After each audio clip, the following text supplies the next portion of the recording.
I confirmed, obviously, because I have connections, and I confirmed that the autopsy was done. I don't want to say too much, but the autopsy yielded where the entry wound was and how the bullet killed him.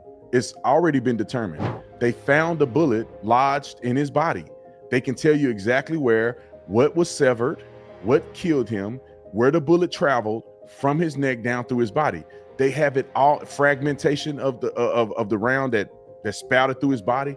They have all of that investigated through an autopsy, and it's given over to the FBI. So they know exactly what happened to Charlie. Let me just tell you what, we sourced these tumblers, and then we sourced it from a guy who's an American patriot. But bro, these are the best quality tumblers that I have ever got my hands on. Boy, if y'all don't get that, and just know when you do get it, 100% of the profit will go to Charlie Kirk's family. And we're trying to raise, my goal was to raise $1 million for his family. And that's why we continue to push the products, even though we give 100% of the profit to them, because my goal is to get to $1 million so I can write Erika Kirk a check for $1 million on our behalf. All of us write that check, and she can decide where it goes. Because one thing you guys got to realize is that although people think in their mind, Charlie Kirk is rich probably. Well, Charlie Kirk, when he's alive, is rich. But Charlie Kirk, when he's not alive, a lot of future income and income that was coming in ain't coming in. I want y'all to understand that. Charlie Kirk had a show. He was on TV. He had all kind of stuff going on. And now that he's gone, they're not going to just, it's a dirty game out here. Now that Charlie Kirk is gone, they're not finna feel sorry for his family. They're not going to keep his show going on television. They're not going to do it. They're going to give it a while, and they're going to replace him with somebody else that they can make money with. And it's unfortunate, but this is why I feel like it's invaluable for us to raise money and support his family, because there is unrealized gains. Charlie Kirk would have probably written 50 more books. Charlie Kirk would have probably been the president one day. Charlie Kirk would have done so many amazing things and built the empire even bigger than it is today, but he's gone. And God bless Erika, but Erika is not Charlie. And there's certain things Charlie can do that nobody else can do in the world. And so that's why I feel compelled to support him using our resources and being able to get his wife a pretty nice check for their family, or if she want to donate to Turning Point or whatever the case may be, we all are going to contribute to that. So go and support today. We almost caught up with all the orders. So just know that we're getting ready to take the pre-order setting off, and we'll be able to just send it to you without you waiting 2 to 3 weeks. What are the odds that there was no autopsy performed? It probably would be the first time in modern history in the United States of America that an autopsy wouldn't be performed on a person who got killed. You know, every single person that is killed, there is an autopsy done, no matter if you're a celebrity or not. How do I know? Because every person that had been killed when I was a cop, I go down to the morgue, and you know, we had to do the whole rigmarole. And that person, due to an investigation or potential future investigation, there has to be a determination of cause of death. So they go and do a autopsy. And the only exception of an autopsy is a person dying from natural causes, which means that if you had, you were in hospice and you were 99 years old and you had cancer that was, terminal, and you were obviously dying from that, or you had dementia or something and you were doing that, and there is no foul play. And therefore, they allow the family to take you straight to the funeral home, and then they embalm the body and they do everything, and then they put you, whatever you want, to open casket, or they cremate you, or whatever the case may be. But when you are involved in an investigatory death, which means somebody killed you, or your death was mysterious, or there could be an assailant associated to your death, 100% of the time you get an autopsy. And I confirmed, obviously, because I have connections, and I confirmed that the autopsy was done after I made the video. But I just knew just on police, my police experience, and everybody that works in the hospital know exactly that I was telling the truth. That's why you see a bunch of nurses and doctors in the comment section saying this is 100% true. There is law. You cannot not do an autopsy in a murder trial by law. The hospital has to do it. And one of the reasons for doing that, and you watched the video, but for the audience, is that you got to have evidence for a trial. When you go to trial, you have to prove that this person did it beyond a reasonable doubt. And you have to, in your affidavit, if you write down that the person was killed by this weapon, you got to have evidence that the person died from that weapon. It's not just an assumption. It's not just because he was on top of the roof and he fired the gun. That could be circumstantial evidence, But you need hardcore evidence that the round that they found in his body traced back to that specific gun, and then that gun was placed, operated by a person on the roof that you see running and ditching a gun and Discord messages. You have to put all that together, or you will develop, or it could be developed, reasonable doubt. And if there's any reasonable doubt, then the person is not going to go to jail. And you can let murderers get off all the time. And I'll give you another example. If a person wants to do something nefarious to their spouse, right? You poison them, you do something like that, they die, and you're like, oh, I don't know, he had a heart attack. They're not going to just take your word for it and say, oh, yeah, take him to the funeral home. No. If a person died, anything could have been afoot, which means that there's no real reason why the person died. They take him in and they give him an autopsy. And for people claiming that there was no autopsy done, those people are either ignorant or they are willfully creating conspiracies, because I have noticed that conspiracies make you money. Every person that I've seen that have blasted crazy conspiracies, the lapel mic is the one that killed him. Israel did it. Turning Point USA had something to do with it. The video guy was covering up information. I mean, they get 3,000 views, 10,000 views. When they talk about this, they get 100,000 views. They get 1 million views. And therefore, people are willing for financial gain to go down a rabbit hole that is completely ridiculous. And the sad part is, for people that knew Charlie and that work with Turning Point, to say conspiracy theories about his team and about the video guys and all this is even worse. These people, I know all of these people at Turning Point. I've been working with them since 2017, almost 10 years. And I know each and every person that was involved, each and every person that was on that film. I don't know all the security guys, but I know at least 3 or 4 of them that I saw. I know some of the people that were standing, like Frank Turk. I know some of those people personally. There is no way whatsoever that any one of these people would want to see Charlie Kirk die. Charlie Kirk was the lifeline of Turning Point USA. Everybody's job, everybody's future was dependent on Charlie Kirk at Turning Point USA. Now, I believe God can put Erika in a position to help sustain what Charlie has built, but nobody can be Charlie. And it's like committing, I would say committing career and business suicide if you were to participate in Charlie's demise. I mean, the theory of the shot coming from behind seems to be logically disproven by what you just said. Like, it seems like not that only would put it to logically, bed. there was an autopsy done. Right. And there is no entry. There's no entry, and this is not an exit wound according to the autopsy, which is very clear. But people, for some reason, they don't want to believe that the autopsy is there. The autopsy yielded, they found out, and I don't want to say too much, but the autopsy yielded where the entry wound was and how the bullet killed him. It's already been determined.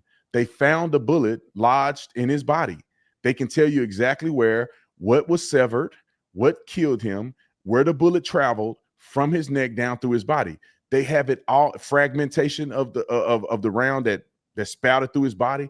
They have all of that investigated through an autopsy, and it's given over to the FBI. So they know exactly what happened to Charlie. It is no question that there was no entry wound anywhere else in his body. There's no question. And people still push it. Yeah, people are going to claim that the FBI are lying. Yeah, but I don't know how to respond to that. Well, Warren, it's like it's too complex, because the FBI in DC isn't the FBI in Salt Lake City, and the coroner's office isn't associated with the federal government whatsoever. And so and the doctor isn't really associated, who operated on Charlie isn't associated with the coroner's office. These are different agencies that we're talking about. Now, the FBI is connected, but Kesh Patel have no idea what they were investigating when they initially went to investigate in Salt Lake City at his death. The people who put the crime scene tape up, who collected evidence, the people who collected the gun, all of those people were Salt Lake City FBI division.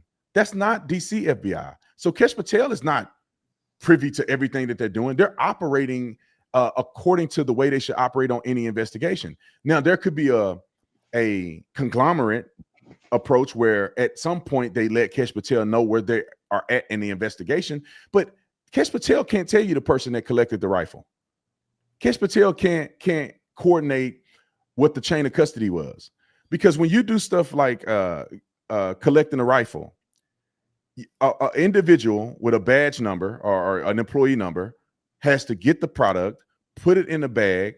He has to sign off after securing the product or securing the evidence that he is the one that secured the evidence. He has to take that evidence, document it in a supplementary case report to document what he did, storing it in his vehicle, in the trunk, in the front seat. He has to explain all of this in a supplementary report. Then he has to take it to a facility that is not associated with the FBI.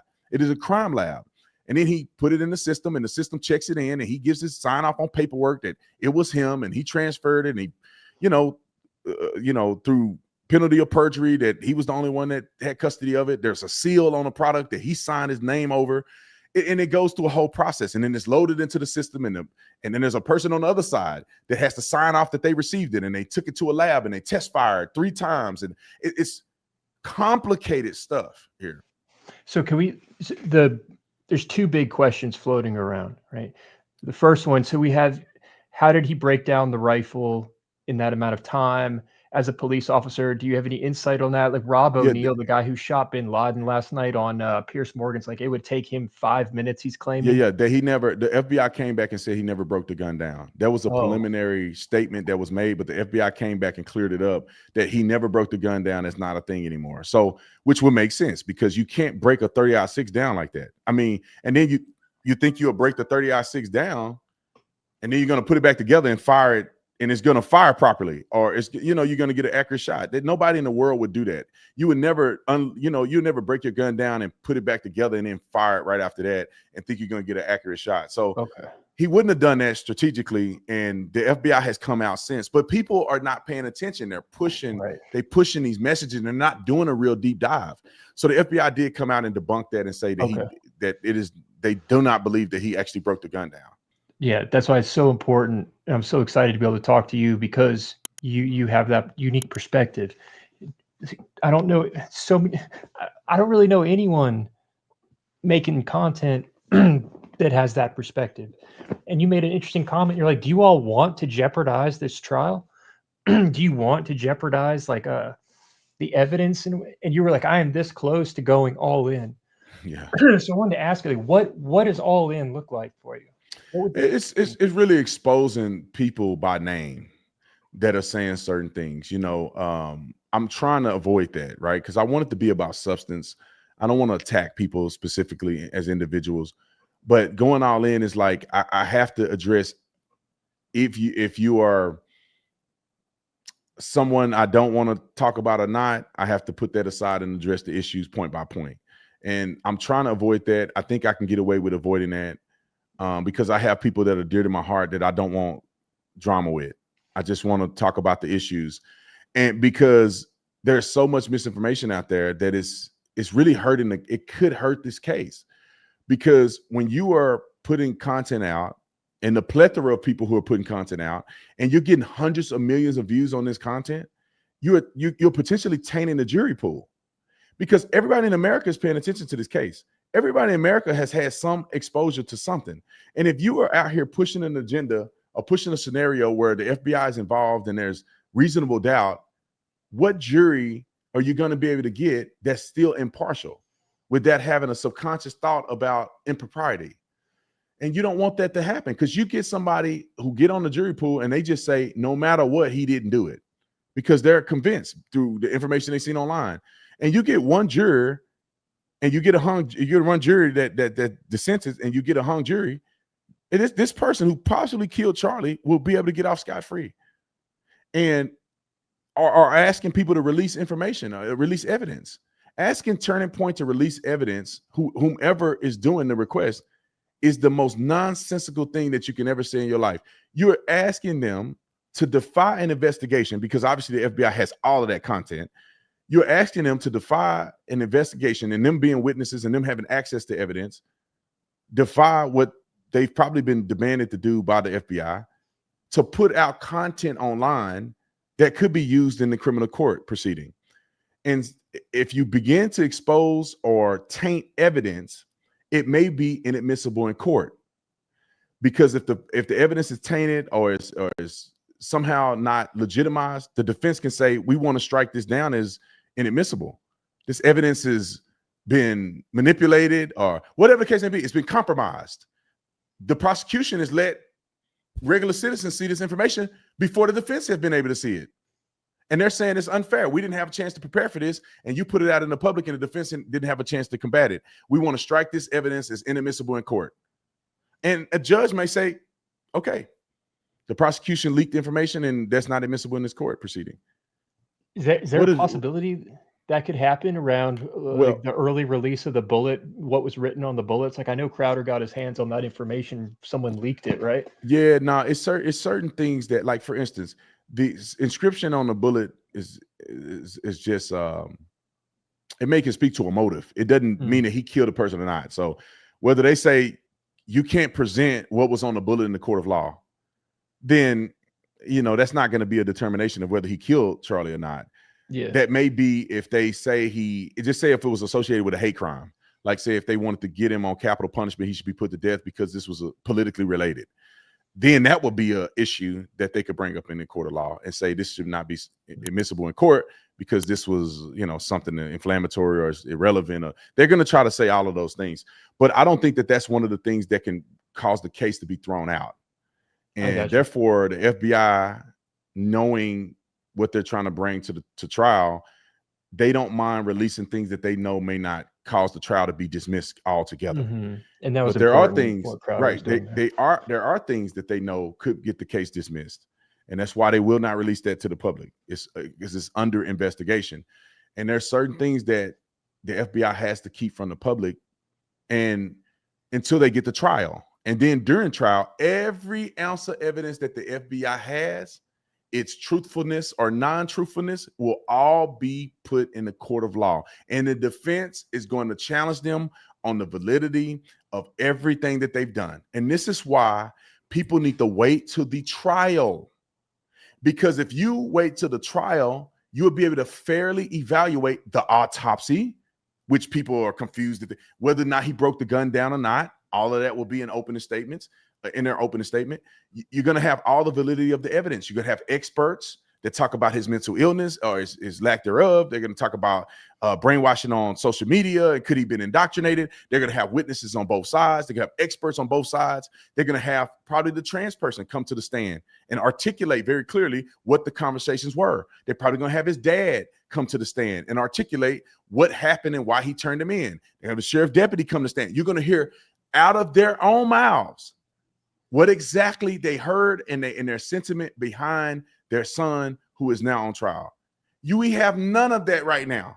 So people making all these conjectures and all this is to me, I think it's pointless, but we know people do it for money and clicks. But when you go to trial and you see it all played out before you, then you can make an evaluation. Then you can say, no, that don't make sense. But the defense is going to make the same argument, right?